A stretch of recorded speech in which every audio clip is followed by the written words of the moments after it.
7h34 minutes. C'est une des ministres les plus occupées du gouvernement canadien. La ministre des Affaires étrangères du Canada, Mélanie Joly, est en studio. Madame Joly, bonjour. Bonjour Patrick. Comment allez-vous? Moi, ça va bien. Vous, ça doit aller vite? Oui, ça va vite, mais ça va bien. Ça va... Oui, parce que vos chiffres sont moins catastrophiques qu'ils étaient au Parti libéral. Bon.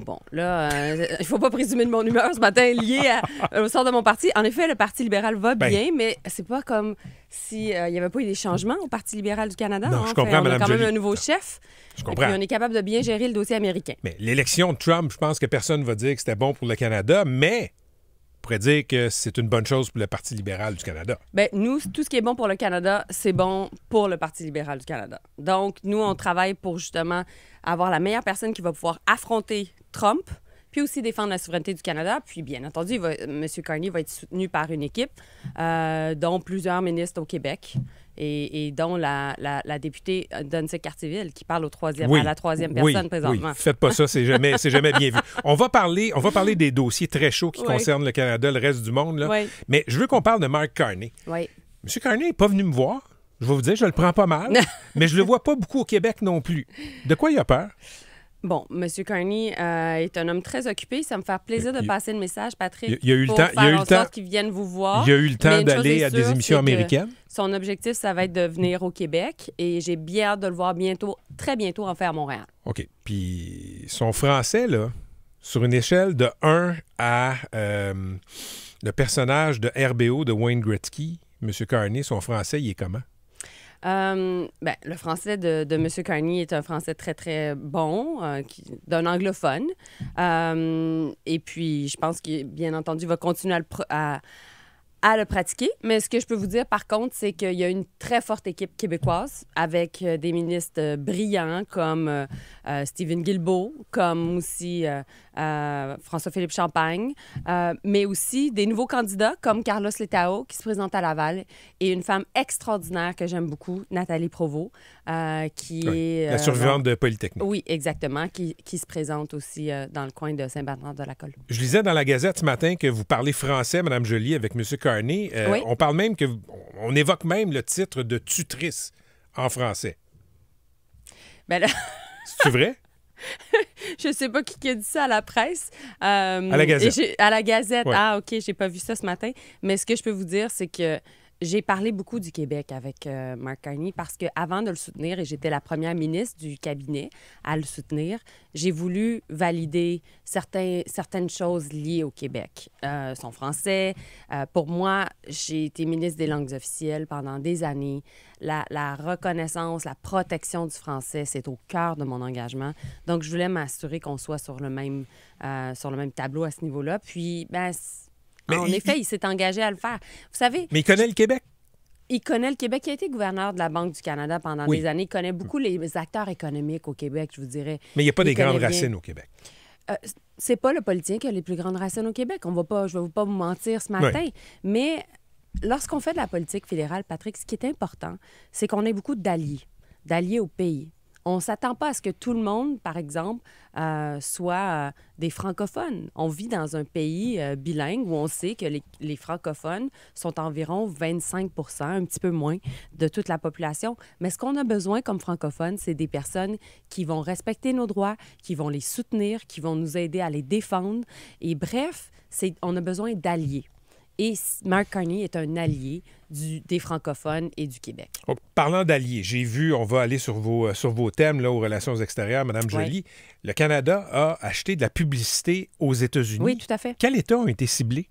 Environ 12 États. Des États républicains, des États où on veut mettre de la pression pour que les Américains eux-mêmes sachent que lorsqu'on impose des droits de douane, des tarifs contre eux, contre, dans le fond, le Canada ou d'autres pays dans le monde, essentiellement, c'est une taxe sur le peuple américain. Donc, en anglais, les publicités sont Tariffs are a tax on hard-working Americans.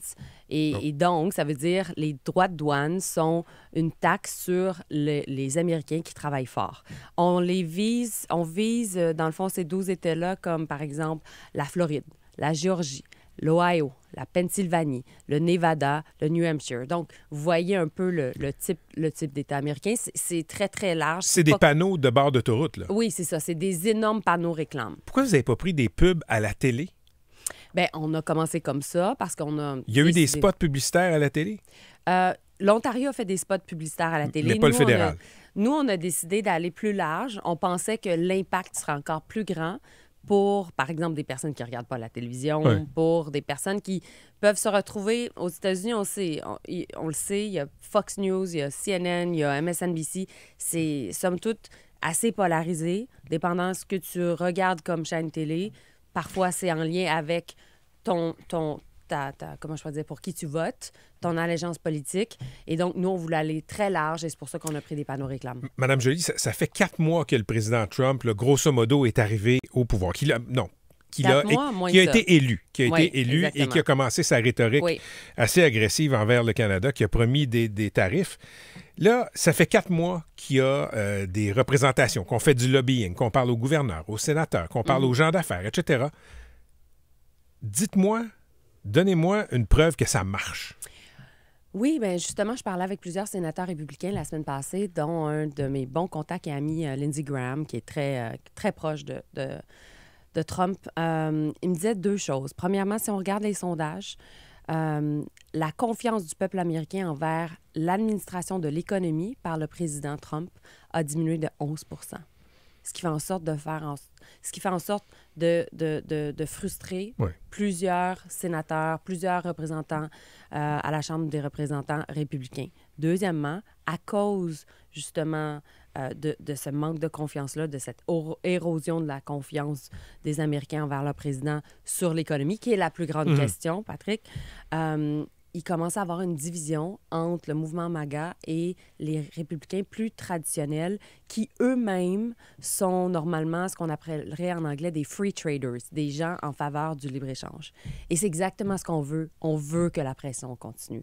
On veut que, justement, on puisse maintenir dans le fond, un peu cette colère-là pour mettre de la pression contre le président. Parce qu'on sait que le 2 avril arrive. Le 2 avril, c'est un autre décret présidentiel. Et déjà, le président Trump appelle ça le jour de la libération, Liberation Day, parce que c'est le jour où il va arriver, il va imposer des droits de douane, des tarifs sur le reste du monde. Et donc, on doit être prêt pour une nouvelle vague de tarifs, mais aussi des droits de douane pour d'autres pays. Et ça, je peux vous dire que ça va créer beaucoup de frustration à travers le monde, mais aussi une vague de contre-mesures, donc de nouveaux droits de douane de notre part contre les États-Unis, mais d'autres pays aussi contre les États-Unis. Mais pour l'instant, les discussions que vous avez avec des représentants américains, ça fonctionne pas. Je veux dire, la rhétorique de Trump, son désir d'imposer des tarifs au Canada, ça n'a pas changé, là. Mais il y a 2 choses. Nous, comment on voit ça, c'est qu'on doit toujours continuer à pousser contre l'administration Trump. Puis on voit ça comme c'est nous qu'on doit gagner chaque jour une journée de plus à la fois. Et on doit résister une journée de plus qu'eux. Comme si on était, par exemple, dans une grève, là. Et là, on doit vraiment, vraiment être là pour mettre de la pression. Donc, tous ceux qui nous écoutent, quand vous allez à l'épicerie, vous achetez local, lorsque vous avez une compagnie, vos fournisseurs sont pas nécessairement américains, vous achetez ici, vous achetez de fournisseurs canadiens. Lorsque vous produisez ici. Bref, tout ce qu'on peut faire pour soutenir les entreprises canadiennes, présentement, ça marche. Et en même temps, nous, on continue avec nos contre-mesures. Et en même temps, moi, je vous dirais que je continue à chaque jour d'avoir des conversations avec d'autres pays pour mettre des contre-mesures contre les États-Unis. Et au final, on sait que la seule personne qui décide dans le bureau ovale, à la Maison-Blanche, c'est Donald Trump. Et lorsqu'il va voir que sa base électorale, lorsqu'il va voir que ses alliés, lorsqu'il va voir que ses loyalistes, lorsqu'il va voir ultimement que les médias vont tous lui dire que c'est une mauvaise idée, on va être capable de le faire reculer. C'est la seule façon. Pourquoi il veut nous annexer, vous pensez? Je pense que le président américain pense qu'on a toutes les ressources naturelles. On a tout comment je peux dire, le territoire. On a la population qui ressemble aux États-Unis, à son avis, ce que je ne partage absolument pas. Et il voit que ça serait plus facile pour les États-Unis, utilement, d'avoir accès à tout ce qu'on peut offrir. Parce que moi, j'ai eu l'occasion, comme ministre des Affaires étrangères, Patrick, de voyager beaucoup à travers le monde. Mon équipe et moi, on a fait environ 60 pays, en tout et pour tout, en 4 ans. Et je peux vous dire, pour avoir voyagé partout à travers le monde, et je dis ça sans chauvinisme, même si pas tout le monde va partager mon avis, on est vraiment le meilleur pays au monde.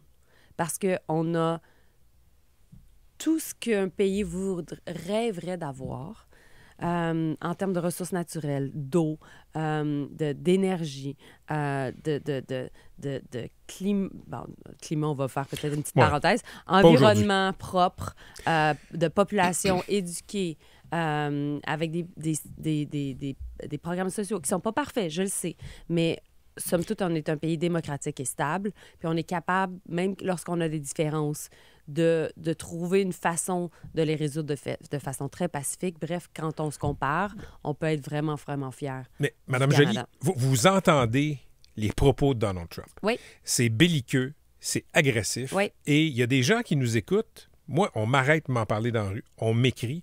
Il y a des gens qui ont peur que les Américains finissent par nous envahir. Puis je le sais, là, ce que je dis là, ça aurait pu relever de la théorie du complot il y a 1 an, du scénario de politique fiction. Mais aujourd'hui, je pense qu'on n'est plus dans ce domaine-là. Est-ce que vous pensez que ça pourrait arriver que les Américains, un jour, nous envahissent? Bon, moi, je ne suis pas dans la politique fiction. Mon boulot comme ministre des Affaires étrangères, c'est de défendre les intérêts du Canada chaque jour. Puis, mais c'est une de vos craintes, comme Canadienne. Je sais qu'il y a beaucoup d'anxiété. Je sais qu'il y a beaucoup de peur. Puis je sais qu'on doit prendre le président américain au mot. Le président américain au mot, qu'est-ce qu'il a dit? Il a dit qu'il voulait utiliser la force économique des États-Unis pour annexer le Canada. Il n'a fait jamais référence à de la force militaire. Mais maintenant, moi, je ne suis pas dans les différentes hypothèses, mais ce que je sais, c'est qu'on doit investir plus en défense. Mais pensez-vous que c'est impossible que les Américains, un jour, décident « Hey, c'est un beau pays facile à prendre ». Bof. Impossible. Je ne sais pas pourquoi aujourd'hui je serais là pour vous dire oui, c'est possible, c'est impossible. Moi, ce que je peux vous dire, par contre, c'est qu'on doit défendre chaque centimètre de notre souveraineté. Puis on va prendre l'administration américaine telle qu'elle est présentement, puis on va la confronter, on va l'affronter, on va mettre de la pression, puis vous pouvez compter sur moi puis l'équipe Carney pour faire en sorte que ce soit le cas. Bien, Mme Joly, on compte sur vous pour demander à Mark Carney de venir parler à nos auditeurs très prochainement. Il y a 36 jours pour le faire jusqu'au 28 avril. Je souhaite une bonne journée. Merci à vous. Ça me fait plaisir.